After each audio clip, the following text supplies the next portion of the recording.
A wedding for the princess. A long time ago, there was a king who ruled the kingdom of Yunnan. His name was King Justin. He had a beautiful daughter named Stephanie. When Stephanie reached a marriageable age, the king decided to broach the topic with her. Stephanie, you are my only child, and I love you immensely. Now, I believe it is time to find a deserving groom for you. You have come of age. Would you like to share your views on this topic? You know you can be candid with me without any hesitation. Father, I don't want to just get married off into a royal family or a rich household. I want to marry a man who can impress me, someone who can make me happy. I will only marry the man who is most deserving of me. You mean a contest where men can prove their worth? I will make an announcement in the kingdom informing about this. The man who can impress you the most and prove his worth to you will be your future groom. Yes, Father, that's exactly what I want. A contest where I can choose a groom who is deserving of my hand.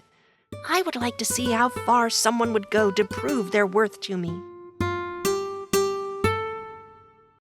As ordered by the king, an announcement was made in the kingdom. Any man who would bring a gift for the princess or perform a feat that would impress her the most would be declared as the winner to marry the princess. Far away in a village in the kingdom lived two brothers. Tom was the elder brother, and Hans the younger. Tom inquired around to find out that the princess was very fond of green apples.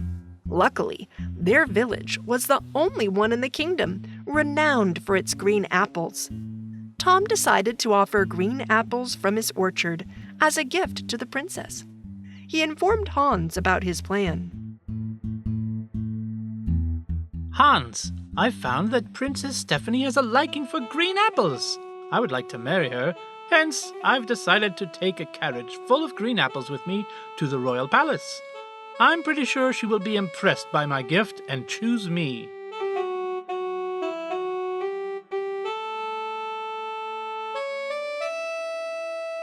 Tom, that doesn't sound like a good idea. Why would she choose to marry someone just because he's gifting her with her favorite apple? Apples may be a preference, but they're definitely not an invitation to marry someone. Is it possible for you to think of something better? Maybe something more impressive, more grandiose?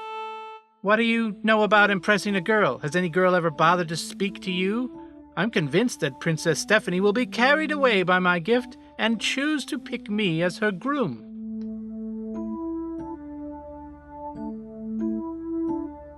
Tom filled up a horse carriage full of green apples to impress Princess Stephanie and set off towards the palace. On his way there, he met an old man. The old man asked Tom,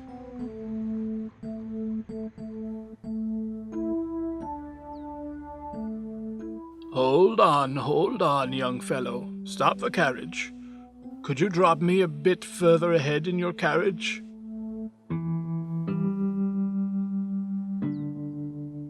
No, I can't let you sit in my carriage. Why, young man? What have you filled up in this carriage? Oh. My carriage is filled with garbage. You want to sit on this garbage? Haven't I said no once? You are beginning to pester me now. Don't be wasting my time. Move out of my way. I'm in a hurry. Okay. May everything happen exactly as you have said.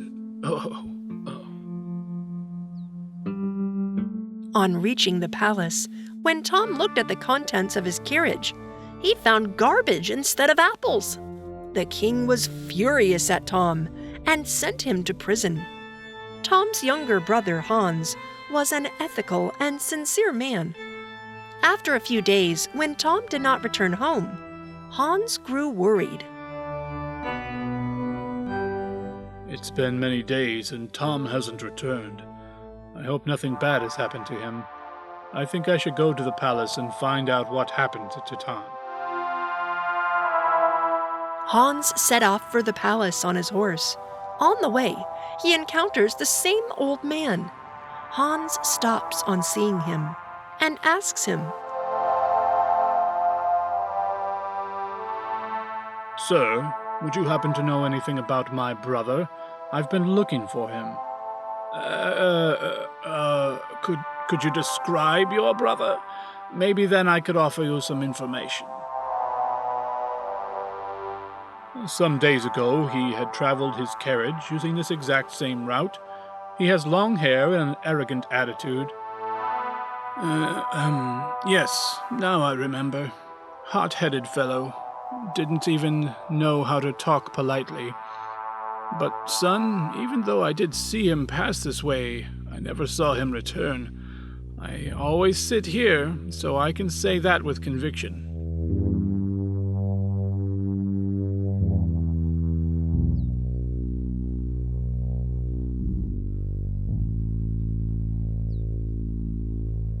That means he's still at the palace. I'll have to hurry up and go there. Hans gallops away quickly on his horse towards the palace. There, he learns that his brother Tom has been imprisoned by the order of the king. Hans presents himself to the king and complains about his brother's mistreatment. My king, my brother Tom, in order to impress Princess Stephanie for her hand in marriage, came to your palace with a carriage full of green apples. If he failed to impress her, you should have dismissed him and sent him back home. But instead, you have put him in prison. Is this fair justice, my king? What do you mean, young man? Your brother Tom did not impress my daughter with green apples. His carriage was nothing but a display of all sorts of filthy garbage. After seeing that, I was bound to be furious. Is this a way to impress my daughter? He deserves punishment, and that's why he has been sent to prison.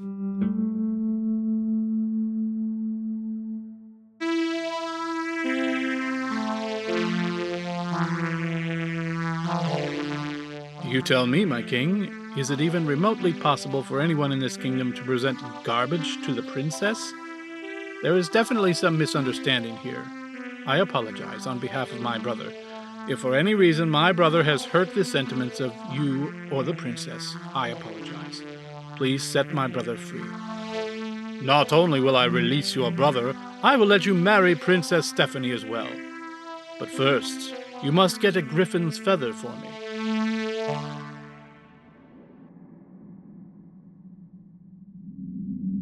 I accept the condition. I will do anything in the world to save my brother.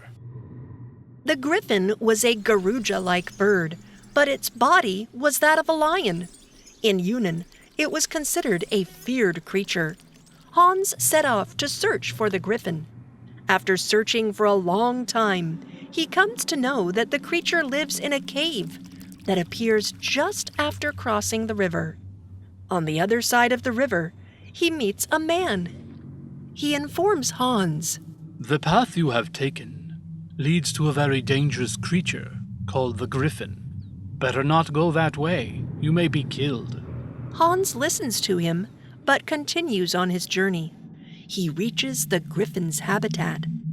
He hides in a corner of the cave and observes the Griffin and its activities for a long time. In the evening, the Griffin would spread its mighty wings, and a couple of them would fall to the ground. The Griffin would then eat up his own fallen feathers. One day, when the feathers fall down, Hans throws a stone at the Griffin before he can eat them. He hides behind a rock. When the Griffin moves around to look for the offender, Hans quickly picks up the fallen feather and runs out of the cave. He reaches the king's palace.